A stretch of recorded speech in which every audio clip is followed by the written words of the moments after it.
I'm happy I finally heard Senator Judge Erwin Tulfo is concerned about the justice or injustice to Vice President Sara. That's good news. Regarding the waste of time here, sabi ni Senator Joker Arroyo, it is useless to argue a legal point with a non-lawyer.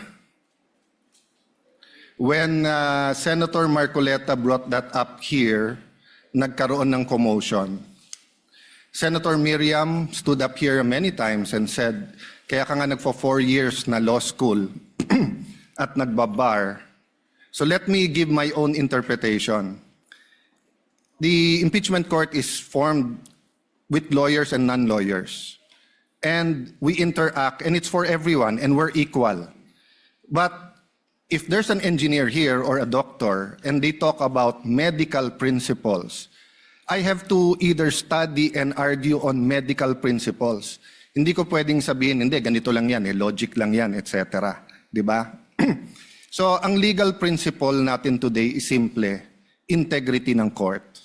So, allow me to mention that to the people and help educate my colleague here. The integrity of the court and the justices or judges is always relevant. So if the Supreme Court or COMELEC, Court of Tax Appeals, Sandigan Bayan is being heard, and the judges are being threatened, you give them time.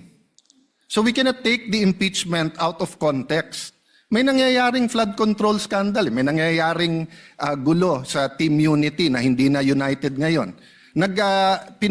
We consider Senator Marcoleta and Senator Jinggoy political prisoners, weaponized yung Blue Ribbon Committee at weaponized yung ano. So Mr. President, hindi tama na sabihin na I wasn't, after we brought up the problem with NBI, they doubled down, naggumawa pa ng task force.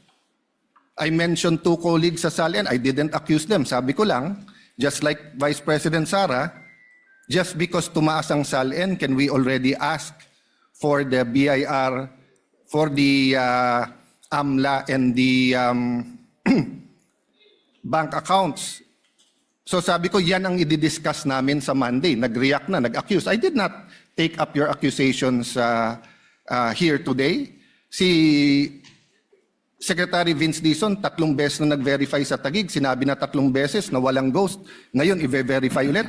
I wasn't going to bring that up, but then i-question ninyo si Senator Padilla.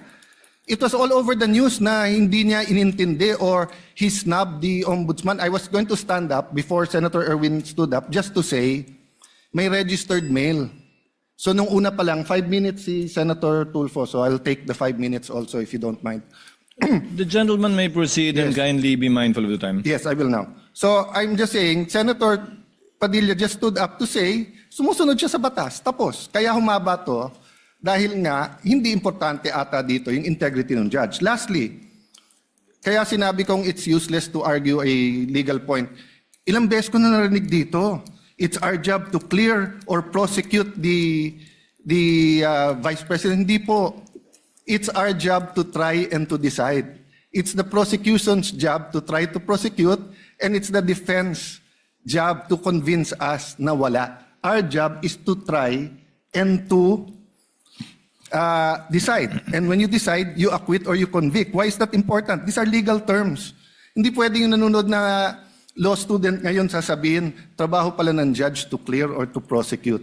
Thank you, Mr. Presiding Officer.